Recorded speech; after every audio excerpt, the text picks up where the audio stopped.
Hello and welcome to the Fishing Guide Podcast. I'm your host, Brad Wiegmann. This week we got a special guest from Arkansas, so I'm really proud. Someone from the Arkansas Game and Fish Commission, Jon Stein, is here with us, and he is actually the Regional Fisheries Supervisor, and big title. But for us anglers and for people in Northwest Arkansas, in this region, it's really important that we reach out and we get to talk to Jon and touch on some of the important topics that we have going on here. And we have Beaver Lake, but we have other reservoirs.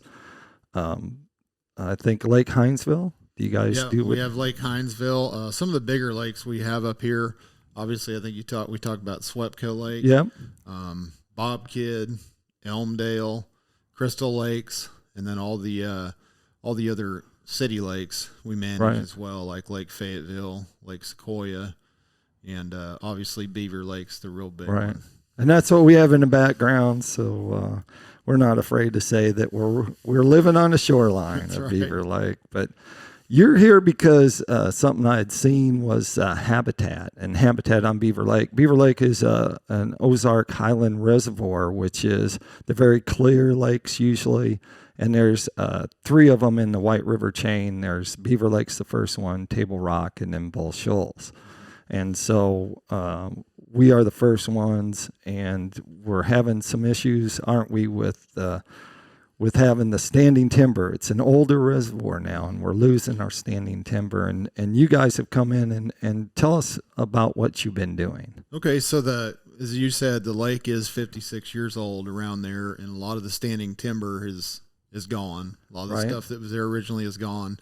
And the Arkansas Game and Fish, we do 2 large-scale fish habitat projects a year.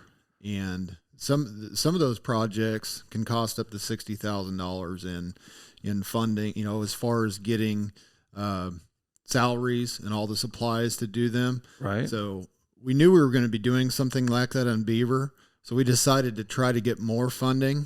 Right. On top of that, we used it as leverage to get more funding. So we worked with the Beaver Watershed Alliance, and we put in for a grant from the National Fish Habitat Partnership.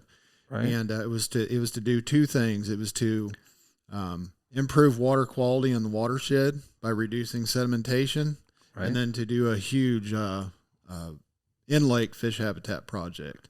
So basically, Clifty Creek, we have we're doing some streambank stabilization in the watershed, and they're going to fix about 300 really bad eroded bank. It's about 300 feet long, right? And they're going to come in and fix that and do a streambank stabilization project.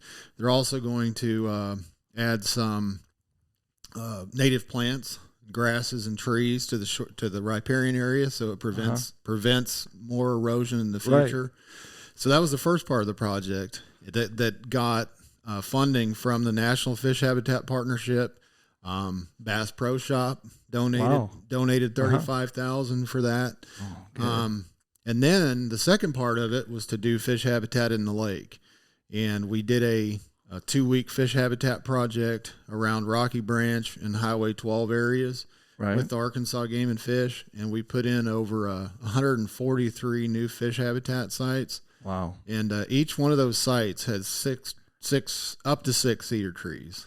And the average size cedar tree in the project was 7 inches in diameter. Wow, that's a big tree. Yeah, and the biggest one was 20 inches.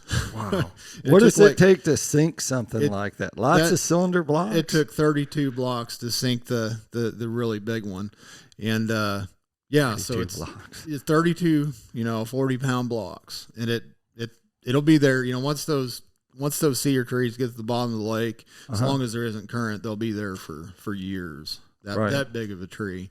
So we did that in December, right? And that was linked to that huge project. Right. And then in January, the Corps actually, we had to get permits to do this cedar cutting. Right. And it's only on our wildlife management area, Beaver Lake Wildlife Management Area, and some of the islands. Okay. And they actually had a field below the dam that they wanted to restore to a native prairie. It used to be a prairie. Now it's just infested with cedar trees.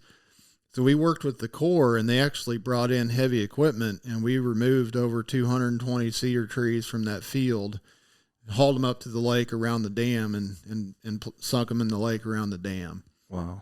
And so right now we have about 180 habitat sites we've put in those projects. And we're planning to do a bunch more because we have other partners that want to help us out. And one of them, we used to have a crappie club in Beaver Lake. Yep. They're gonna be working with us at some point, and we're gonna be focusing more in 2022 on the upper end of the lake and the river arms. Right. Up here, we like that. Yeah, because because of logistics, we spent a lot of our time around the dam and the middle part of the lake, just because that's where we had a ton of cedar trees. We sank over just under 900 cedar trees in that first project, and that was you need to have access to the cedar trees and then permission from the Corps to cut the cedar trees, and that's where we had it. Okay.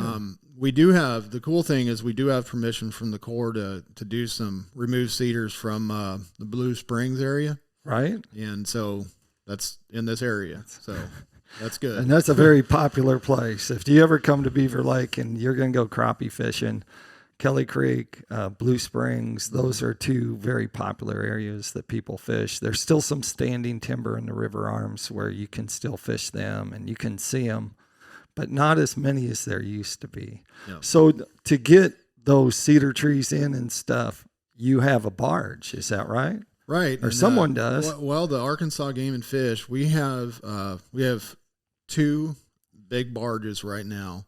One of them is based out of Mountain Home. And it actually is, it was designed by, I think it was built by Tracker Marine, but its motor's turned around backwards. So it's a 150 horsepower motor is turned around backwards. Yeah. So when you're pulling into the bank with the front of the boat, right, you're in reverse. Oh, that's and when crazy. you hook up to a 20-inch cedar tree that weighs 1,500 pounds, wow, and you're pulling away from the bank, you're actually in forward gear. So you can pull a huge tree into the lake. I'll have to definitely look for that. Yeah, boat. I guess you won't be skiing people behind it. Then. That thing is really hard to maneuver around the lake. It goes maybe 5 miles an hour. So you're able to sink one big section of trees one at a time, right? Because this isn't a normal pontoon boat with sides and stuff. It's all laid out flat, right? Right.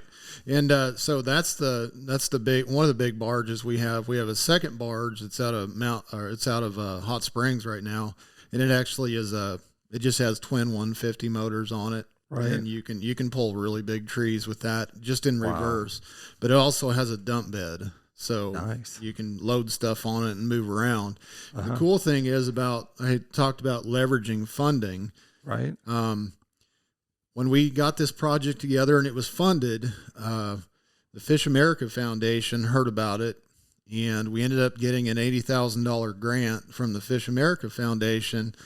And we went to the Arkansas Game and Fish Commissioners, and we asked for another $60,000, and we're getting a really nice, it's a 27-foot dump bed barge for Beaver Lake, and we can use it statewide. Wow! But it'll dump 8,000 pounds.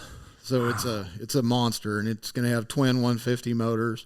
You're going to probably see it quite a bit in 2022 on Beaver Lake. Well, good. Yeah, we're excited about that. So you've dumped these trees in. Where can people go and find the location of these? Okay, if you go to just AG&FC.com, you'll be able to go to our fishing page. And you can actually go and find those find the waypoints, and it actually we have instructions on how to upload them to your sonar unit. Oh, all right. All the different, like Hummingbird, Lowrance, and Garmin. Garmin. You can just and we have directions on how you can take them from our website and put them right on your unit. Okay. And it's at agfc.com. There's another web page that if you don't have a boat or some of these sites, we put about 20 sites so far that are close to bank fishing areas.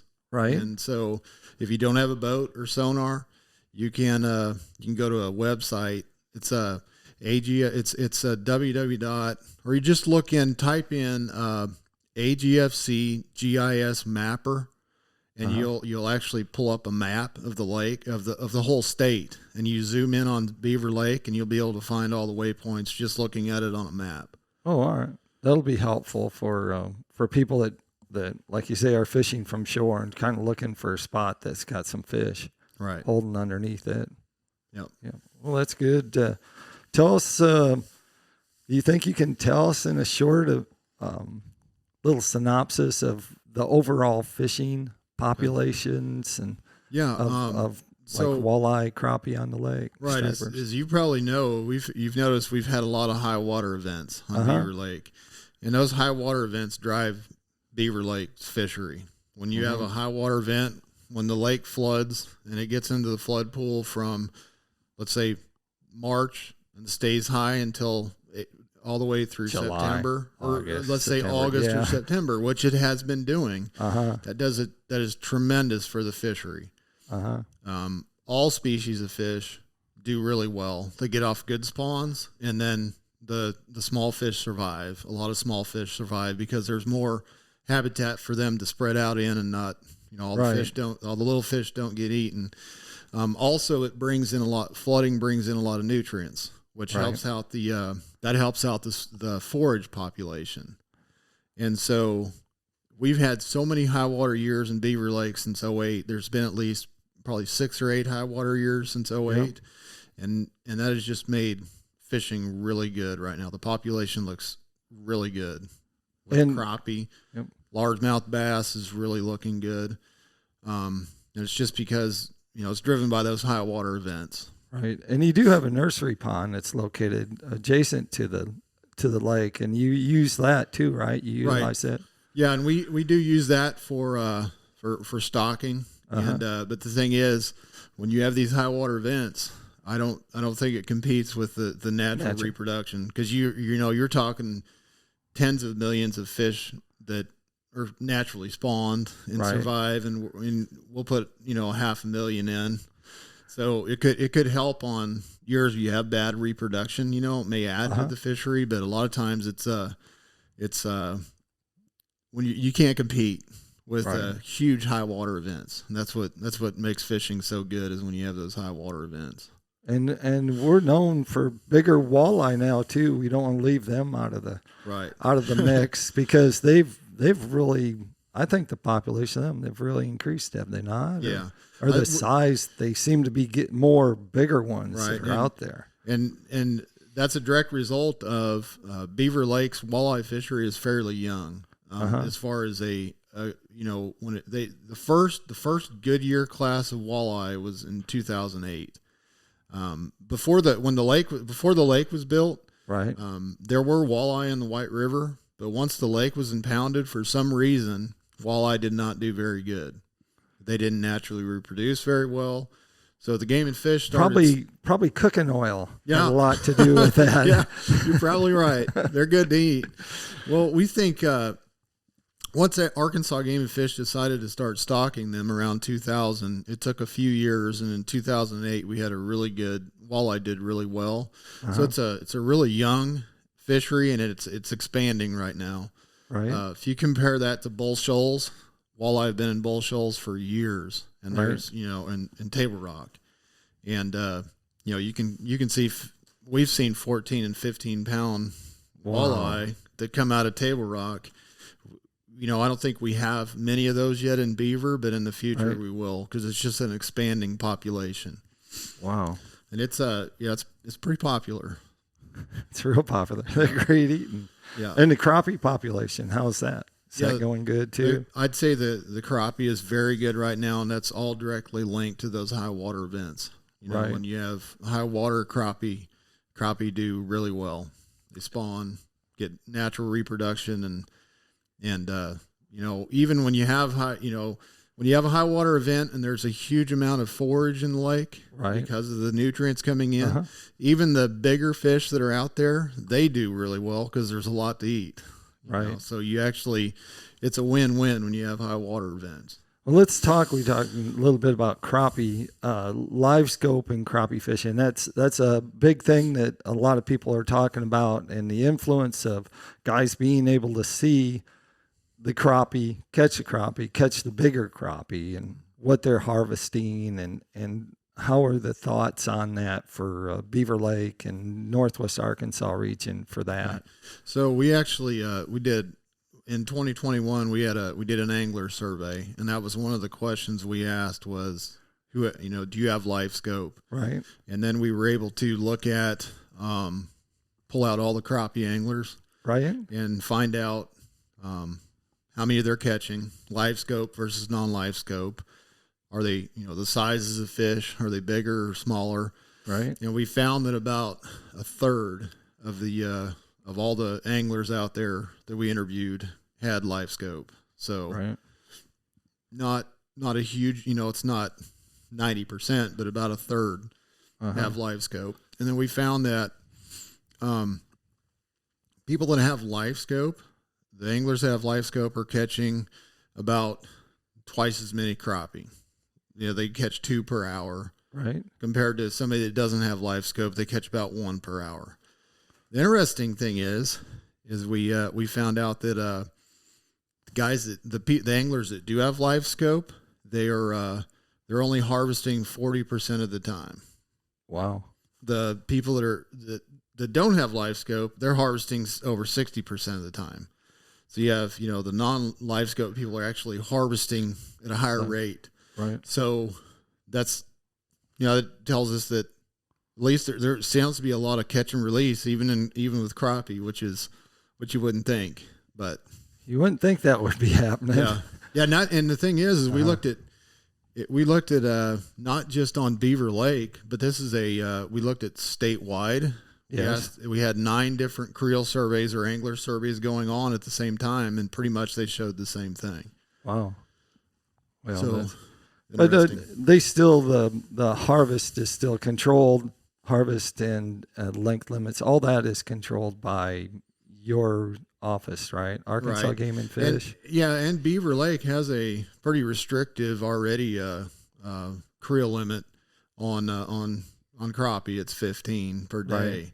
Right. Statewide it's 30, and that's because all the White River lakes have that regulation, and it's back in when we had all those low water years before 2008, the crappie fishery was not doing very good. And so they had a more restrictive creel and a 10-inch minimum length limit. Does crappie fishing run in cycles though? Because they only, what's the average? What do they grow to? Like what age do they start going at? 5? Is that an old crappie? 5's old. I mean, you're looking at it's taken them a couple years to get to 10 inches on beaver, right? And once they get to 5 or 6 years old, they're fairly young lived. They don't live very long. And after 4 or 5 year classes, then you start, those older fish are gone. You have a lot less of those big ones. And the older ones probably don't reproduce anyway. No, they're right? not. They don't reproduce as well. Right. It's like a 10-inch crappie or a 9-inch crappie. It's very aggressive and wanting to spawn year round, just like teenagers. That's right.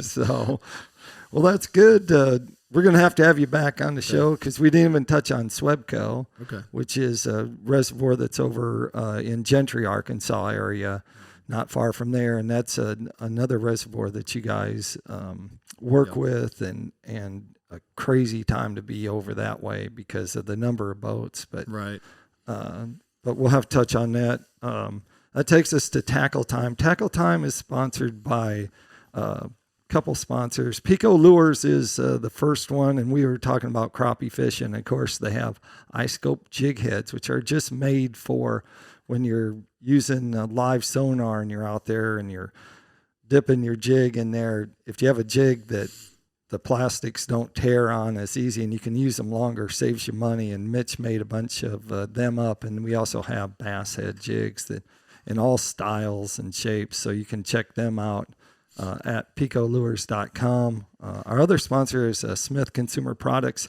and we were talking about fish that you can clean and eat, walleye and crappie and even stripers. People eat stripers. And so, they make fillet knives. They make all different kind of fillet knives. They also have a Mr. Crappie fillet knife. So if you're catching crappie and you want to use a smaller knife, not this humongous blade that this one, of course, you'd be using like for a striper.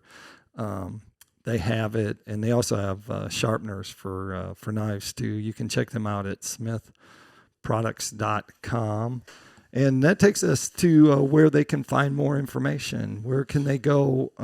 Website and Facebook, social media. Right. So we have a Facebook page up here. It's Fishing NWA, and it's put on by the Arkansas Game and Fish Commission. You can look up information there.